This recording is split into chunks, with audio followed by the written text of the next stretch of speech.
Since Excel cells are not designed like a word, so there is not a bullet button on the ribbons. However, there are several ways to do it depending on whether you want a single bullet or an automated list.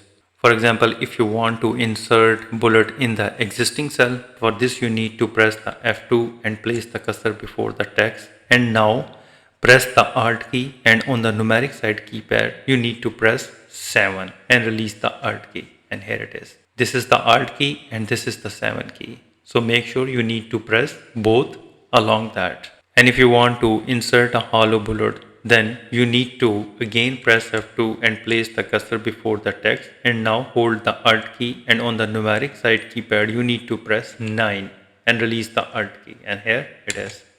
So if you want bullets to appear automatically whenever you type in a column, then you need to select the cells or a column and then right click and click on the format cells and then click on the customs. And in the type box again you need to press the Alt key, and on the numeric side keypad press 7 to insert the bullet point. Hit the space bar and paste at the rate sign and click OK. And now type anything, bullets will be automatically added.